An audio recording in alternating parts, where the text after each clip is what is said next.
Hayi uma solution la lenxakanxaka eshumi lamadoda. Bathi singona nobuya emaketanga nonqondo hleze ekhaya. Uphunyuka bemphethe bethi bambamba kanti seshona phansi. Kusewuye njalo uma hamba nefele emnyama njengenkanyamba. Izinto abazokusithela seyisithele. Hawu yebo. Naye inkondlo encane nje engizoyithula lana. Ithi izikhalo zabesifazane. Ngilobile nje kancane ngizokukhala kwabesifazane bekhala ngokulila okuhlukahlukene. Bayakhala abesifazane. Bathi sekwanele ukuba izigqila zamadoda.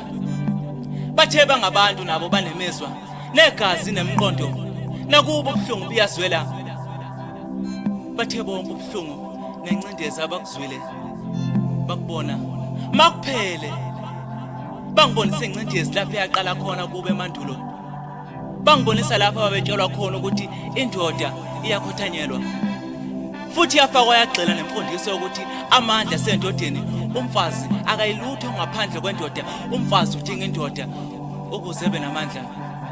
Bakhulumile abesifazane, sebekhulumile abesimame. Bafuna ukwazi ukuthi kungani licindezelo ilungelo labo lobuholi.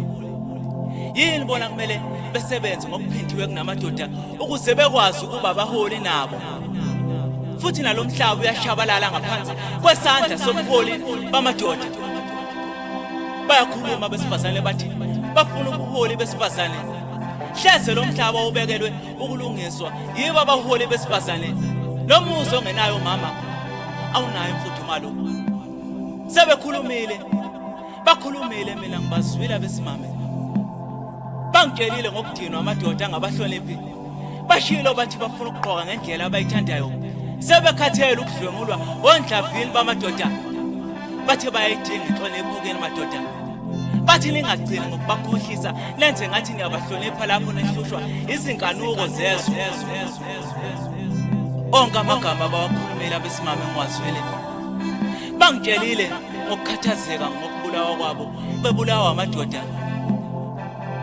Lizwakele izwi labo ebelimemeza lethi sekwanele lonke leli gazi maliphele. Bangixoxele bathi bona sebeyasaba ukukhombisa lamadoda abathandana ukuthi bawathanda ngoba lamadoda bawathandayo wona ayababulala.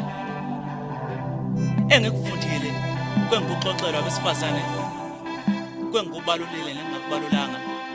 Ngikufundile ukuthi ukubaluleka bokukhombisana inhlonipho nokulalelana siphinde sizwane kuyisisekelo sokuqala ngoba iqiniso lemile umfazi nendoda ngokunjalo indoda nomfazi amandla endoda aqhakambiswa amandla umfazi namandla umfazi aqhakambiswa amandla endoda. Indoda yehlisa isithunzi sowesimame isehlisa isithunzi sayo qobo. Ngokunjalo nowesimame owehlisa isithunzi sendoda usehlisa sona esakhe isithunzi noqobo lwakhe.